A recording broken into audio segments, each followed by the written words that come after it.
I got a few little crazy discussions about some of these books right here. A lot of things that most people don't know. I'll probably get in trouble for talking about these, but the way I see it, I have this theory. I'm gonna go through and I'm gonna call all these people that that thing where your life, the thing. Damn, I'm stuttering. I need to work on my social skills, my talking skills. But everybody in the world has heard of the your life passing before your eyes right before you die. Well, you know what? If you know you're going to die ahead of time, I I want a longer version, and I don't care. If I don't get my longer version, I ain't going to die. I'm too damn stubborn to die. But I want a longer version. So what I want is I want to remember everything. And I want my memories to remind you of your memories, and your memories to remind me of my memories. So I'm going to contact everybody that I possibly know, from Wizards of the Coast to Pathfinder to everything, just to remind people of childhood memories and that it exists. So I have a theory that by me, I don't know if I'm allowed to say this or not, and I hope I can, and honestly, I really don't care, because what are you going to do? You're going to kill me? I'm actually going to be advertising for everybody for nothing. Now, if you want to donate, the people that I'm advertising, if the people I'm advertising for want to donate or contribute or send me stuff to talk about, I'll talk about it. I don't care. But I want my life to flash before my eyes and be able to enjoy it. I almost want to hear my own eulogy. But these core books right here, there's people in these books. There's a bunch of characters, excuse me. These are, pull this out. I used to be a dungeon master.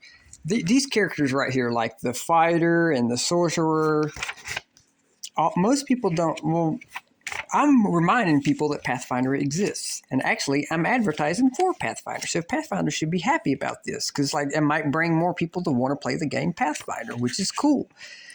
All of these people right here that's in these books have backstories, and you don't know the backstories because they do not tell you the backstories in these books. But the backstories are actually in the NPC codec, and I have the NPC codec, so I know the background for most of these characters. Like all these characters, like the druid, she has a very specific name that you will never know her name unless you actually have the NPC codec. And all these people, there's backstories for these. She was a druid, so she's a letter D. So I'm going to have the cleric and so there's the cleric and the barbarian. Or the bard and the barbarian, which is right here. See, most people don't know that she cannot lift this. But in the backstory, it tells you how they made fun of her. I'm going to read it for you. It tells you how they made fun of her, and in a fit of rage, she found the power to lift the sword. And when she awoken from that fit of rage, everybody around her was dead. And my favorite is like the ranger. There's a very specific part about the ranger, because the ranger is a dwarf. And there's one thing that everybody knows about a dwarf and what a dwarf does. Everybody knows that a dwarf has a very specific thing about their personality and their dietary supplements that I don't have to mention, but I'll mention it when I show you an NPC codec. Excuse me, I'm going to go ahead and set this down right here, and the NPC codex. The NPC Codex, one of my favorite books. This is where, see, being a dungeon master, you don't play one character, you play every character, every monster. And my personality was, I came up with a system where I would roll dice, and it depends on what number it landed on as to what action I would do, where I move my characters, where I move the monsters. And the one key point in the whole entire game when I played by myself is no matter what, I had to try and kill my characters. Because when you're playing in a group, there's a total wipe. Nobody wants a total wipe. So when you're a dungeon master, you fib the numbers to it didn't do this. And you know a total party kill. You're wiping a total party out. I'm not interested in that. I wanted it's more like to be fun. It says right here, her name is Amir, A-M-I-R-E, Amiri. Never fit into expected gender roles of her tribe. Used to be docile, domestic sort of woman that the Six Bear Tran valued. Instead, she insisted on competing with the male warriors of her tribe and constantly one-upped them. If another human brought back a caribou to feed the tribe, she brought back 2. If the best warrior among them killed 4 orcs in a raid, she killed 6. Though many were secretly impressed by her prowess, other tribes mocked them, and the village elders knew that tradition could not be mocked without grave consequences. Amiri had to die. When the tribe attempted to send her on a suicide mission, however, Amiri refused to fall. Instead, she returned with an enormous trophy, a frost giant's sword. Her former comrades' laughter, could see how I got a light and it's messing with me. You can probably see it. Could see she possibly. How am I messing up? How could she possibly expect to wield such a huge blade? And the admission that she's been sent out to die was too much for Amiri. Rage overtook her, and in that blind bloodlust, she found the strength she never knew she possessed. When the red mist cleared, she was surrounded by dead members of her hunting party. While she was unrepentant for the deaths of the men who preferred to betray her rather than admit her skill, Mary still knew that kin killing was a crime she could never live down. She abandoned her people. She abandoned her PP. Man, she's a female. She don't have a PP. She abandoned her people to the cold steppes and the tundras and headed south towards more civilized lands, enjoying the ready rush of finally no longer being bound by tradition. Since then, she has taken up traveling only with those adventurous and mercenaries, companies, blah, blah, blah, blah, blah. She values her oversized sword, even though she can only truly wield it properly when her blood rage takes her, but never speaks of the circumstances that forced her to flee her homeland. Some things are better left unsaid. Now, her name is Amiri. She's Amiri. She's the barbarian.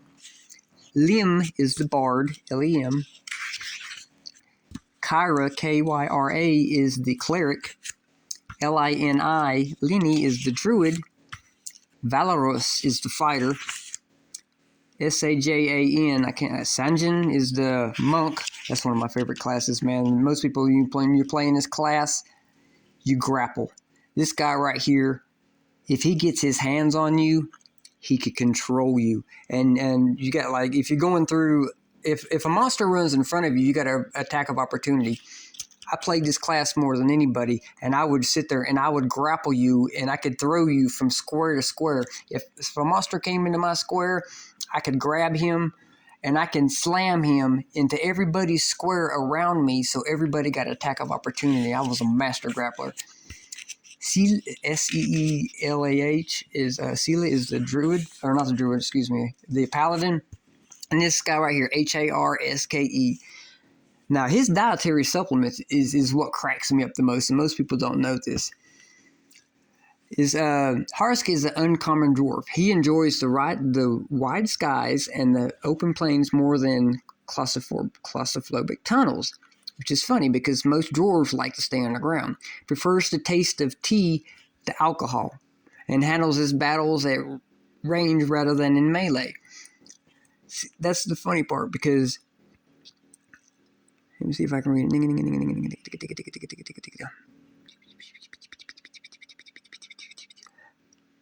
Is uninterested in the beer and the ale so strongly associated with dwarfs that crack me up in the minds of his human society. Harsk instead drinks pot after pot of strong tea to keep his senses sharp.